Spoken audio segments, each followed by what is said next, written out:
కాంగ్రెస్ పాలనలో అన్ని రంగాల వారికి ఇబ్బందులు తప్పడం లేదు. హైదరాబాద్ కోటి commission of health and family welfare కార్యాలయం ఎదుట ఆశా వర్కర్లు ధర్నాకు దిగారు. కాంగ్రెస్ ప్రభుత్వం వచ్చినప్పటి నుంచి అధికారుల వేధింపులు పెరిగాయన్నారు. బీఆర్ఎస్ హయాంలో ప్రతి నెల 1వ తేదీన జీతాలు వచ్చేవని, రేవంత్ సర్కార్లో జీతాలు లేట్ అవుతున్నాయని చెప్పారు. అర్హత కలిగిన ఆశాలకు జేఎన్ఎం, ఏఎన్ఎంలుగా అవకాశం కల్పించాలన్నారు. మరిన్ని డీటెయిల్స్ మా ప్రతినిధి వంశీ లైవ్ లో అందజేస్తారు. Vamshi, commissioner of family health and welfare కార్యాలయంలో ఆశా వర్కర్లు భారీ ధర్నా కార్యక్రమాన్ని నిర్వహించినటువంటి పరిస్థితి కూడా మనం చూస్తున్నాము. ఒక్కసారి మనం విజువల్స్ లో కూడా చూడొచ్చు. భారీ ఎత్తున వివిధ ప్రాంతాల నుంచి కూడా ఆశాలు పెద్ద ఎత్తున చేరుకున్నటువంటి పరిస్థితి కూడా మనకు కనపడతా ఉంది. ప్రజెంట్ ఏదైతే పోలీసులు ఛేదించుకొని ఏదైతే commissioner of health and family welfare కార్యాలయం మొదటి కార్యాలయం ఏదైతే ఉంటుందో అక్కడికి వెళ్ళినటువంటి పరిస్థితి కూడా మనం చూస్తా ఉన్నాము. లోపలికి ఏదైతే పెద్ద ఎత్తున వివిధ జిల్లాల నుంచి కూడా ఏదైతే ఆశా వర్కర్స్ చేరుకున్నటువంటి పరిస్థితి కూడా మనకు కనపడతా ఉంది. గతంలో వేతనాలు తమకు సమయానికి వచ్చేవని కూడా ప్రజెంట్ వేతనాలు సమయానికి వస్తలేవని కూడా వారు ఆందోళన వ్యక్తం చేసినటువంటి పరిస్థితి కూడా మనకు కనిపిస్తా ఉంది. ప్రధానంగా బీఆర్టీయూ ఆధ్వర్యంలో ఈ ధర్నా కార్యక్రమం జరుగుతూ ఉంది. మనతో పాటు మాట్లాడడానికి రాంబాబు యాదవ్ గారు ఉన్నారు. వారితో కూడా మాట్లాడించే ప్రయత్నం చేద్దాం. చూస్తా ఉన్నాము వివిధ జిల్లాల నుంచి కూడా పెద్ద ఎత్తున ఆశాలు వచ్చారు. ముట్టడికి కూడా ప్రయత్నించినటువంటి పరిస్థితి కూడా మనకు కనపడతా ఉంది. ప్రజెంట్ దీన్ని ఎట్లా అంటే వాళ్ళు చాలా ఆందోళన ఆవేశంతో ఉన్నారు. వాళ్ళకి జీతాలు రావడంలే. గత ప్రభుత్వంలోనేమో రెగ్యులర్ గా జీతాలు వచ్చేది. కనీసం జీతాలు 18,000 పెంచుతున్నారు. పెంచుడు గురించి మాట్లాడలేదు కానీ ఉన్న జీతాలు టైంకి ఇవ్వట్లేదనే కోపంతో వాళ్ళందరూ కూడా మామూలు మాస్ మెమోరాండం అనుకొని వచ్చినారు. కానీ అందరూ పోయి ముట్టడి చేయాలన్న ఆవేశం వచ్చింది.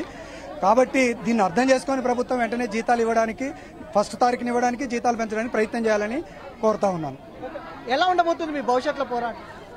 ఈరోజు వాస్తవంగా మెమోరాండం ఇవ్వాలన్న ఉద్దేశంతో వాళ్ళు పిలిపించుకొని ఆశాలంతా కాంగ్రెస్ గవర్నమెంట్ వచ్చిన వెంటనే టీఆర్ఎస్ గవర్నమెంట్ పోయి కాంగ్రెస్ గవర్నమెంట్ వచ్చిన మొదటి నెల నుంచి జీతాలు ఫస్ట్కు పడడం బంద్ అయిపోయి 15, 20 తారీఖు పడడంతో 6 నెలల నుంచి ఓపిక నశించి ఈ ఆశా కార్యకర్తలంతా రాష్ట్ర వ్యాప్తంగా ఉండి వాళ్ళందరూ పిలిపించుకొని రావడం జరిగింది. ఈ రోజు 1,000-1,500 మంది 2,000 దాకా రావడం జరిగింది. మెమోరాండం ఇవ్వడానికి అని చెప్పేసి వస్తే పోలీసు వాళ్ళు దురుసుగా ప్రవర్తిస్తున్నటువంటి పరిస్థితుల్లో చాలా మంది అట్లే ముట్టడి కార్యక్రమం లాగా జరుగుతుంది. కాబట్టి ముఖ్యంగా మరికొంతమందితో కూడా మాట్లాడించే ప్రయత్నం చేద్దాం. ప్రధానంగా ఆశాలకు సంబంధించి కూడా చెప్పండమ్మా, మీరు ఎక్కడి నుంచి వచ్చారు?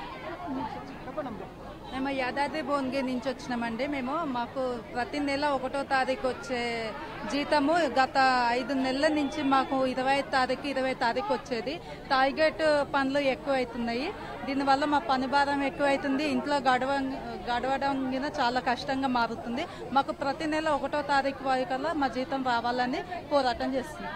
మనం మరికొంతమందితో కూడా మాట్లాడించే ప్రయత్నం చేద్దాం. అమ్మ చెప్పండి, ఎన్ని నెలల నుంచి మీకు జీతాలు సరిగ్గా వస్తలేవంటారు? మాకు ఈ పాట 6 నెలల సంది జీతాలు వస్తలేవు. మాకు మళ్ళీ వరకు కొద్దిగా చెప్తలేరు. 24 గంటల వరకు చెప్తా ఉన్నారు. మాకు బాగా ఒత్తిడి చేస్తారు పనుల మీద. ఇన్ని రోజులు అట్లా చేయకుండా కానీ ఇప్పుడైతే ఆన్లైన్ చేయమని బాగా ఒత్తిడి చేస్తున్నారు. చెప్పండమ్మా, మీరు చెప్పండి, ఎలాంటి సమస్యలను ఎదుర్కొంటున్నారు? రంజాన్ సంబంధించి కూడా మరికొంతమందితో కూడా మాట్లాడించే ప్రయత్నం చేద్దాం. అమ్మ చెప్పండి, మీరు ఎక్కడి నుంచి వచ్చారు?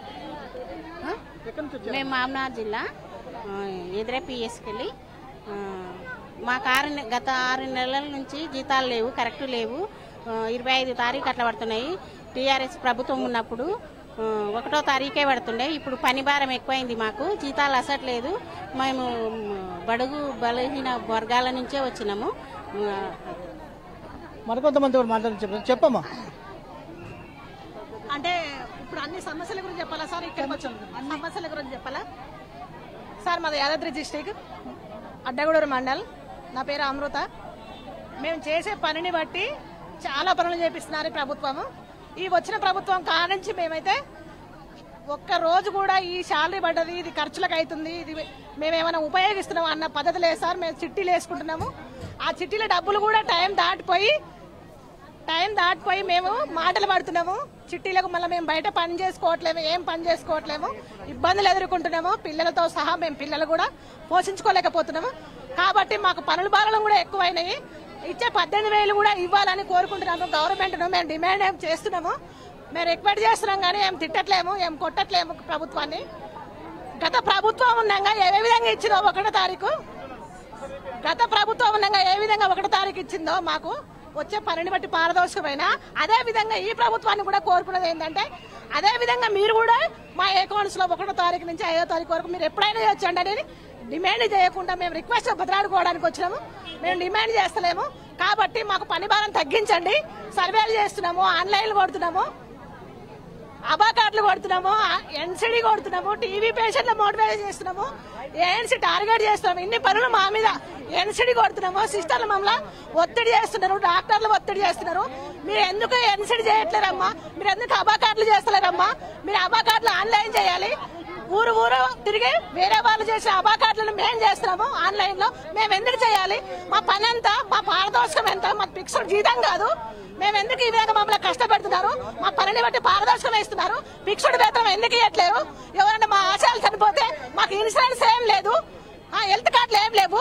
మేము ఏ విధంగా పోషించుకోవాలి? మా చిన్న కుటుంబాలు నిరుపేద నుంచి వచ్చాం సార్. మేము ఆ కుటుంబాలను మేము ఎట్లా పోషించుకోవాలి?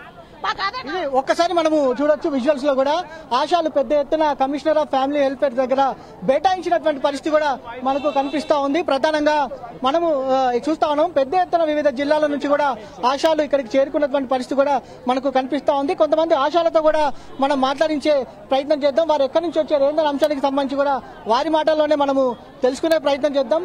ఏదైతే పెద్ద ఎత్తున కూడా ఆశాలు ఇక్కడ చేరుకున్నటువంటి పరిస్థితి మనకు కనబడతా ఉంది. చెప్పడం కొంతమందితో కూడా మాట్లాడించే ప్రయత్నం చేద్దాం. ఎక్కడి నుంచి వచ్చారు సంబంధించి అమ్మ చెప్పండి, మీ పేరు, మీరు ఎక్కడి నుంచి వచ్చారు? మీ పేరు, మీరు ఎక్కడి నుంచి వచ్చారు? మేము ఇక కుంట్లూరు సబ్ సెంటర్, హైత్ నగర్, అబ్దుల్లాపూర్ మెట్. అదే పాపులేషన్ ఏమో ఎక్కువ చెప్తారు, మాకు చెప్పడమేమో 1000 పాపులేషన్ అని చెప్పిండ్రు. చూసుకోవడం ఇప్పుడు 10,000కి ఎక్కువనే ఉంటుంది. అది మొత్తం మీరే చూసుకోవాలని చెప్తారు. ఎంతగానో మనం చూసుకుంటాము. ఎవరు రెంట్కున్న వాళ్ళు ఎవరు, ఓన్ ఉన్న వాళ్ళు ఎవరు? సాలరీ గురించి కూడా చాలా ప్రాబ్లం అవుతుంది మాకు. మీ పేరు, మీరు ఎక్కడి నుంచి వచ్చారు? నేను Medak district Reddipalli sub centre నుంచి వచ్చినాము. మాకు కూడా సార్లు అయితే ప్రాబ్లం ఉంది, ఇబ్బందిగా ఉన్నాము. ఇబ్బందితో అవుతుంది మాకు, పని భారం ఎక్కువైంది. పని భారం ఎక్కువైంది. ఆన్లైన్ లో చేయడము మాకు ఫస్ట్ తారీఖే వచ్చింది డబ్బులు. ఇంతవరకు మాకు సార్లు రావటం లేదు. చాలా ప్రాబ్లం పడుతున్నాం మేము. ఎంత దాకా చూసి మాకు తట్టుకునే శక్తి లేకుండా అయిపోయింది. భారం ఎక్కువ అయిపోయింది మాకు. అమ్మ మీరు చెప్పండి, మీరు ఎక్కడి నుంచి వచ్చారు? మీరు ఎలాంటి సమస్యలు ఎదుర్కొంటా ఉన్నారు గత కొన్ని రోజుల నుంచి కూడా? మాది నర్సాపూర్ మండలి, రెడ్డిపల్లి పిఎస్సి. ఫస్ట్ తారీఖు శాలరీలు పడుతుండే. ఇప్పుడు ఈ కొత్త ప్రభుత్వం వచ్చేసరికి శాలరీలు లేవు, ఏం లేవు. పని ఎక్కువ అవుతుంది. సిస్టర్లు చేసే పని కూడా మేమే చేస్తున్నాము. రోజు ఏదో ఒక పని చెప్తున్నారు కానీ ఫస్ట్కు జీతాలు వేస్తే ఈ ప్రాబ్లమ్సే ఉండేవి. ఇప్పుడు 5 నెలల నుంచి ఫస్ట్కు జీతాలు అసలే పడతలేవు. ఇక రోజు ఏదో ఒక పని చెప్తారు కానీ జీతాలు అడిగితే మాత్రం ఇది ఉంది. అందుకే అడుగుదామని ఇందాక వచ్చినాం. మనం ఒకసారి కూడా విజువల్స్ లో కూడా చూడొచ్చు, పోలీసు వారు కూడా ఎవరిని లోపలికి అనుమతించినటువంటి పరిస్థితి కూడా మనకు కనిపిస్తా ఉంది.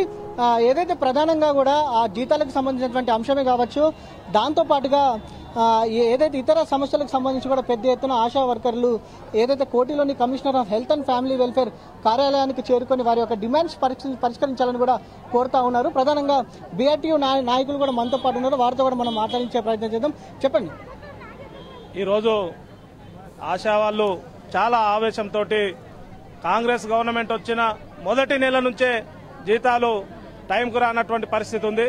గతంలో కేసీఆర్ గారు గవర్నమెంట్ 2,000, 3,000 వచ్చే వాళ్లను 10,000 వరకు వాళ్లకు జీతాలు ఇచ్చి ప్రతి నెల ఫస్ట్ నాడు శాలరీ చేసేటటువంటి కల్చర్ అదంతా కూడా టీఆర్ఎస్ గవర్నమెంట్ లో ఉండే. మరి ఈరోజు కాంగ్రెస్ వచ్చిన వెంటనే స్విచ్ కట్టుకేసినట్టుగానే నెక్స్ట్ మంత్ నుంచి మొత్తం 15 తారీఖు 20 తారీఖు రావడంతో వాళ్ళంతా చాలా బడుగు బలహీన వర్గాలకు సంబంధించినటువంటి కార్మికులు చిన్న ఫ్రిడ్జీలు లేకపోతే కూలర్లు తదితర వాటి ఈఎంఐ పేరుతోటి కొనుక్కొని అప్పులు చెల్లించుకుంటున్నటువంటి పరిస్థితులలో టైంకు జీతాలు రాకపోవడం వలన చాలా అప్పుల పాలవుతున్నటువంటి పరిస్థితి ఉంది.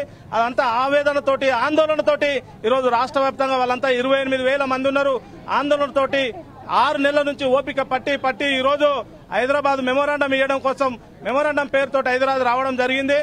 దాదాపు వేలాది మంది ఈరోజు కమిషనర్ కు మెమోరాండం ఇస్తాం, కమిషనర్ ద్వారానన్నా ముఖ్యమంత్రి కేసీఆర్ గారికి తెలియాలి, ముఖ్యమంత్రి ఏదైతే రేవంత్ రెడ్డి ఉన్నారో రేవంత్ రెడ్డి గారికి తెలియాలి. గతంలో కేసీఆర్ గారు ముఖ్యమంత్రి ఉన్నప్పుడు అన్నం పెట్టి ఇంటికి పిలిచి జీతాలు పెంచినటువంటి కేసీఆర్ గారు ఒకవైపు అంత బాగా చేస్తే ఈరోజు రేవంత్ రెడ్డి వచ్చిన వెంటనే ఎలక్షన్ మేనిఫెస్టోలో 18,000 ఇస్తాం, ఫిక్స్డ్ శాలరీస్ ఇస్తామని చెప్పిండ్రు. అది ఎక్కడ పోయిందో కానీ వచ్చే జీతాలు మాత్రం రావట్లేదని చెప్పేసి ఆందోళన చెందుతున్నటువంటి పరిస్థితి. ఇది మొత్తం మీద ఆశాలు తమ జీతాలు పెంచాలని కూడా వారు డిమాండ్ చేస్తా ఉన్నారు. ఏదైతే కాంగ్రెస్ ప్రభుత్వం ఇచ్చినటువంటి హామీ ప్రకారం 18,000 ఫిక్స్డ్ వేతనాన్ని ఖచ్చితంగా పెంచాలని కూడా, దాంతో పాటుగా వేతనాలను కూడా సమయానికి ఇవ్వాలని కూడా డిమాండ్ చేసినటువంటి పరిస్థితిగా మనం చూస్తా ఉన్నాము. దీంతో పాటుగా అనేక సమస్యలను కూడా వారు చెప్తున్నటువంటి పరిస్థితిగా మనం చూస్తా ఉన్నాము. కాసేపట్లో కమిషనర్ని కలిసి వినతి పత్రం కూడా ఇవ్వనున్నట్టు కూడా చెప్తున్నటువంటి పరిస్థితి మనం చూస్తా ఉన్నాము. కొంత ఉద్రిక్తత నెలకొన్నటువంటి పరిస్థితి కూడా మనకు కనిపిస్తా ఉంది.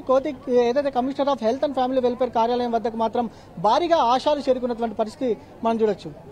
Right Vamshi, thanks for updates.